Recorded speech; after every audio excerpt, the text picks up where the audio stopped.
Mahal na mahal. Mahal mo naman pala eh. Ano pang hinihintay mo? Hinawakan niya ako sa braso. Hinila niya ako papalapit kay Era kaya pinigilan ko siya. Grace, hindi pa sa ngayon. Hayaan mo muna siguro ako. Ah, sige. Basta pa gusto mo ng tulong sabihan mo lang ako. Sige. Pagtapos namin kumain ni Grace, umakyat din kaagad ako sa room. Nakayoko akong pumasok ng room. May gana ka ba niyang pumasok ha? Nandito na naman yung mga babaeng nambuli sa akin nun. Kinuha ko na yung phone ko para hindi ko sila mapansin. Pero hinablot ng isa sa kanila yung phone ko. Kinakausap kita, huwag kang bastos. Ano yun? Gusto mo bang basagin ko tong bulok mong cellphone? Hindi siya nagdalawang isip basagin sa harap ko yung phone ko. Tinapaktapakan niya yun habang nagtatawanan yung mga kasama niya. Oo, iiyak ka na? E di magsumbong ka sa babae mo. Kanina pa ako napipigon sa taong to. Sarap gawing punching bag yung mukha eh. Salamat siya, hindi ako pumapato sa kagaya nila. Dinampot ko yung phone ko. Basag-basag na yung screen nung kinuha ko.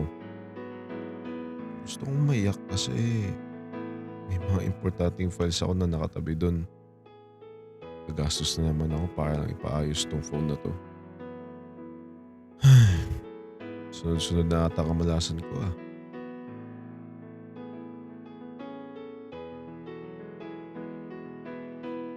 Yung ex mo ba yun? Ha? Ex? Ayun no. Hinahanap ko pa kung sino yung tinutukoy niya. Si Ira pala. Parang may kumirot sa dibdib ko nang makita siyang may kasabay na lalaki habang naglalakad. Nakangiti si Ira habang kausap niya yung lalaki. Mukhang masaya siya. Parang ngayon ko lang nakita yung ngiti niyang yun. Uy, baka matunaw. Tara. Ano yun? Bago niya? Bilis naman. Naunahan ka na. Bagal mo kasi. Gusto mo ba kumain muna? Libre ko na. Saan naman? Kila Aling Lina. Pumayag din naman agad siya. Kaya nag-umpisa na kami maglakad. Mali ata nagpunta kami rito. Nandito din kasi si Ira kasama yung bago niya. Tara, sa iba na lang pala tayo kumain. Ha? Bakit naman? Nandito na rin naman na tayo eh. May alam ako mas masarap. Buti na lang sumunod siya sa akin. Halata ka. Ha? Anong halata? Halatang umiiwas ka. Ikaw lang nakakahalata. Pero wala naman talaga sa kanya yun. Dapat di mo siya iniiwasan. Halatang epektado ka pa din eh. Tingnan mo, may bago agad siya. Parang wala nga lang sa kanya nung nakita kanya kanina eh. Ganun dapat, Genesis. Wala naman talaga sa kanya. Kasi hindi niya naman talaga ako minahal eh. Ako lang naman kasi itong nag-assume eh. Kutya, sana di ko na tinuloy kung ganito pala kasakit.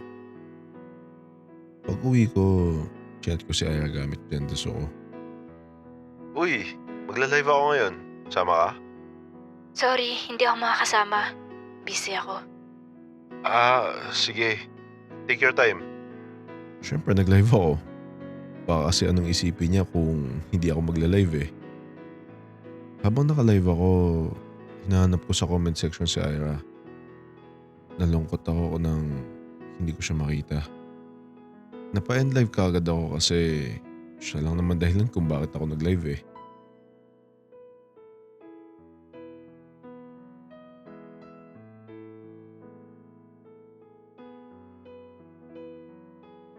Nagising ako na maaga at kinuha ko agad yung phone ko. Chinet ko kung may chat sa akin si Ira. Tanga ko. Bakit nga pala ako asan na mag-chat siya? Kinuha ko yung isang phone ko at gamit ko na ngayon yung Gendes ko. Good morning. Nagantay ako ng ilang oras pero hindi siya nagre-reply. Hindi niya nga ako sinisin eh. Tulog pa ata? Good afternoon. Kumain ka na? Kanina pa ako nag-aantay sa chat niya. Pero wala talaga. Ewan, pero napipikon na ako. Huwag niyang sabihin pati si Jendesu aayawan niya na. Akala ko ba gusto niya yun? Bakit kung kailan na sila pwede maglandian tsaka siya hindi magpaparamdam?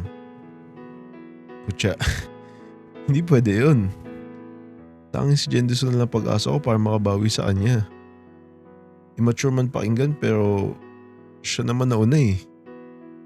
Sa ngayon, wala na akong pake kung ano maramdaman niya. Basta makabawi lang ako, masaya na ako. Kinabukasan nun, chinat ko ulit siya gamit yung Jendesu ko.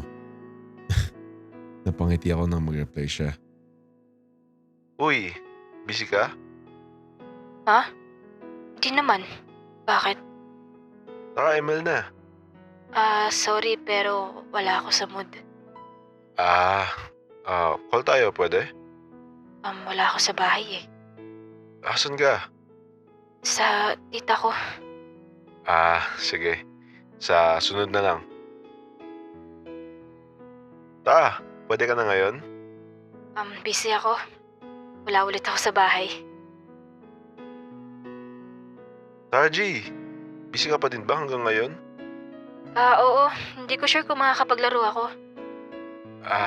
Sige. Next time na lang. Binato ko yung phone ko after isend sa kanya yun. Nainis ako tuwing hindi ko na siya napapapayag. Kulang na lang magmakawa ako sa kanya para lang mapapayag siya. Bad trip. Lumipas na lang araw pero patuloy ko lang siya kinukulit bilang si Jendesu. Paulit-ulit niya ako ni-reject pero nagpapatuloy pa din ako. Naninibago ako kasi hindi naman siya ganito kay Jendesu eh. May problema ba siya? Paano kung nakakalata na siya na ako si Jendesu? Hindi man lang ako nakaganti. Kainis. 1 week na mula nang nangyari. Nakakasabay ko si Grace at alam ko nakikita yun ni Ira. Minsan nahuhuli ko siya nakatingin sa akin pero umiiwas din siya kaagad. Napansin ko na tahimik lang siya. Hindi tulad ng dati. Hindi ko na siya nililingon. Baka kasi isipin niya na ipake pa ako sa kanya. Ibay naman niya. Nakauwi na ako ng bahay. Hindi ko na siya chinat. Tinawagan ko na lang siya agad gamit yung Jendesu ko. Siguro 5 minutes bago niya sagutin. Hello? Basta, Ayos lang. iniiwasan mo ba ako? Uy, hindi ah. Bakit mo naman nasabi yan? Wala lang. Pakiramdam ko lang. Iniiwasan mo ba ako? Baliw, hindi. Busy lang lagi. Ano naman pinagkakabalaan mo? Wala. Nagkikilos lang sa bahay. Ilang araw na akong di lumalabas ng kwarto eh. Huli. Sabi niya nakaraan nandun daw siya sa tita niya. Tama nga ako. Iniiwasan niya ako. Nakaraan lang, sabi mo nandun ka sa tita mo. Akala ko ba ilang araw ka na di lumalabas ng kwarto mo? Bigla siyang natahimik. Inaantay ko siya sumagot pero wala ata siyang balak sagutin yun. Uy, nandiyan ka pa ba? Alam mo, tama ka nga. Ha? Bakit? Anong tama? Tama ka na posibleng ang mahulog talaga ako sa kanya. Gusto mo ba makita yung next part? Click mo lang yung join sa tabi ng subscribe.